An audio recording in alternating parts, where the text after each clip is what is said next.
उसके बाद में मैं एक बार पटवारी में लगी, एक बार सेकंड ग्रेड टीचर लगी, थर्ड ग्रेड टीचर लगी और ग्रेड 1 टीचर भी लगी।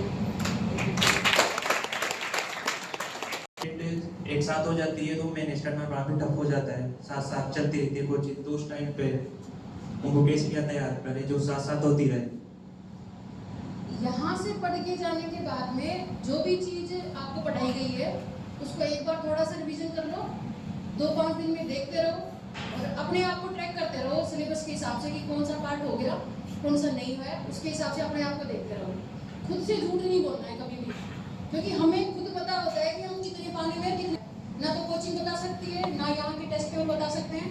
टेस्ट पेपर जब होता है तब आप पीक पे होते हो, 7-8 दिन बाद में उसी टॉपिक को लेके आप बिल्कुल जीरो पे आ जाते हो। तो वैसी कंडीशन नहीं करनी है, उस टॉपिक को 1-8 दिन में रिवीजन करते रहना है, तो आप अपने आप साथ साथ चले जाओगे।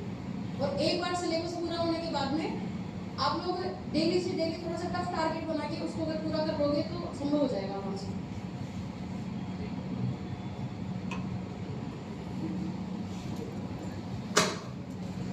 आरबीएससी की बुक्स है राजस्थान अध्ययन 9, 10, 11, 12, ठीक है।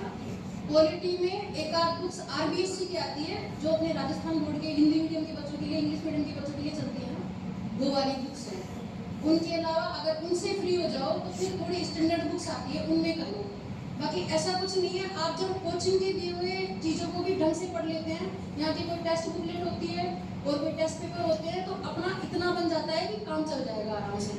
अपन क्या करते हैं, ना तो कोचिंग का पढ़ते हैं ना किताब का पढ़ते हैं, है ना, बीच में रहेंगे। जो कोचिंग में यहाँ सुनाई देगा ना उसी को सुनते हैं और उसी में से सुनते इतना सा याद रखते हैं, तो वो समस्या करता है।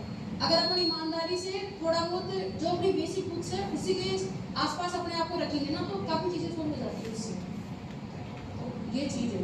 मैम आप करंट अफेयर के बारे में बताइए। अखबार काफ़ी बड़ा था, हम पढ़ते हैं तो उसमें आधे 1 घंटा लग जाता है कभी कभी, तो उसे पढ़ने में उसे कैसे पढ़ना चाहिए करंट अफेयर पर? अपने मेंस में 8-10 नंबर का करंट आता है, इससे ज़्यादा नहीं आता। और अपन ये सोचे कि उस 8-10 नंबर के लिए अपन आधे में से ज़्यादा दिन तो अपना अखबार पढ़ने में निकाल दें, फिर कोचिंग में निकाल दें, बाकी करंट ही करंट पे फोकस करें, तो ये चीज़ ठीक नहीं है। के लिए सफिशिएंट है, उसके अलावा इधर उधर मत जाओ। और अगर अच्छा लगता है तो रोजाना हिंदी का अखबार आता है, इंग्लिश का अखबार आता है, आजकल तो पीडीएफ ऑनलाइन मिलती है तो वो भी खर्चा नहीं करना पड़ता, नेट से ही काम चल जाता है। तो थोड़ा बहुत उसको पढ़ लो, जो चीज़ आपको लगे कि आज वाले टॉपिक में एक आध अक्सर कुछ मैच कर रहे हैं, कोई मान लो संविधान के बारे में आया है, कोई किसी पोस्ट के बारे में आया है, किसी एनवायरनमेंट से जुड़ी हुई किसी चीज़ के बारे में आया है, तो थोड़ा उसको वहाँ से पढ़ के और फिर वो मैगजीन में कवर हो जाएगा आराम से। तो इतना इधर उधर करने की जरूरत नहीं है। और आप डेली की प्लानिंग, जैसे प्लानिंग बनाते हो शेड्यूल अपने पढ़ने के लिए, तो कैसे बनाते हो? मतलब दिन की प्लानिंग, कभी कभी सप्ताह की प्लानिंग बनाते होंगे तो कैसे बनाते हैं?